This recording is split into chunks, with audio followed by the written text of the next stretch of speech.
नमस्कार साथियों, स्वागत है आपका भी HUBA हिस्ट्री चैनल में। तो हम लोग नागार्जुन से संबंधित महत्वपूर्ण प्रश्न देख रहे थे। आज अंतिम प्रश्न है। इससे पहले हम लोगों ने 3-4 प्रश्न देख लिए हैं और इससे पहले सभी कवियों के महत्वपूर्ण प्रश्न हम लोगों ने देख लिए हैं। 1 नंबर के प्रश्न भी मैंने करा दिए हैं। आपकी व्याख्या बच रही है तो वो आप लोग देख लीजिए यदि कहीं से हो पाए। बाकी मैंने महत्वपूर्ण प्रश्न और वन लाइनर सब करा दिया है। प्लेलिस्ट बनी हुई है, आप लोग देखिए और परीक्षा की तैयारी कीजिए। तो आज का प्रश्न है, इसके बाद हम लोग अज्ञेय को देखेंगे। तो ये प्रश्न है कि सामाजिक यथार्थ की बहुरंगी अभिव्यक्ति नागार्जुन के काव्य में मौजूद है, पठित कविताओं के आधार पर स्पष्ट कीजिए। ठीक है, तो जो सामाजिक यथार्थ उनके दौरान था, जब देश आज़ाद हुआ उसके बाद इन्होंने देखा कि राजनीति सही से नहीं चल रही है, सब लोग अपनी जेबें भरने का प्रयास कर रहे हैं। तो यही सब सामाजिक यथार्थ था और यही उनके काव्य में अभिव्यक्त भी हुआ है। तो आइए देखते हैं इसका उत्तर। प्रगतिवादी कविता के शीर्ष स्तंभ नागार्जुन की काव्य चेतना का सबसे सबल पक्ष सामाजिक जीवन के साथ उनकी सक्रिय हमदर्दी है। उन्होंने जनजीवन के संघर्ष को वाणी दी है। नागार्जुन जन कवि हैं, अतः उनके काव्य में समाज की यथार्थता की अभिव्यक्ति होना निश्चित है। नागार्जुन ने अपने काव्य में समाज की यथार्थता का चित्रण किया है। उनकी कविता मास्टर में उन्होंने राजनीति पर कठोर व्यंग्य किए हैं।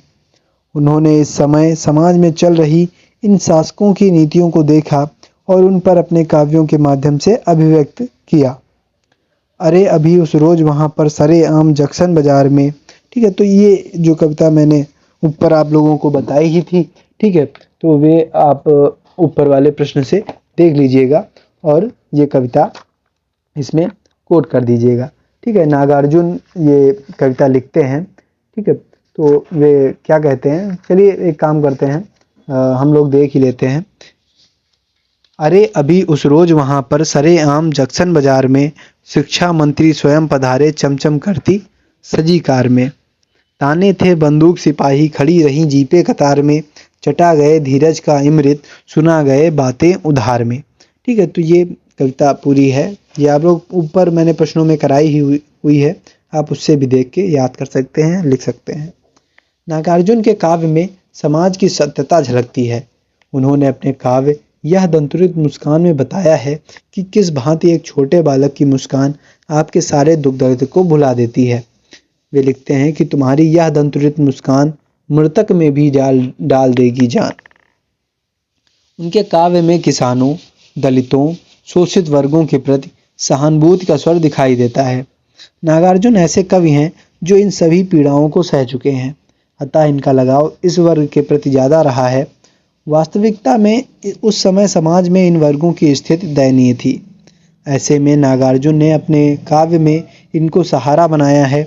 इन्होंने अपनी कविता अकाल और उसके बाद में समाज के निम्न वर्गों की दयनीय स्थिति को व्यक्त किया है। वे कहते हैं कि दाने आए घर के अंदर कई दिनों के बाद, धुआं उठा आंगन से ऊपर कई दिनों के बाद, चमक उठी घर भर की आंखें कई दिनों के बाद, कौवे ने खुजलाई पांखें कई दिनों के बाद। ठीक है, तो ये वे अपनी कविता में लिखते हैं।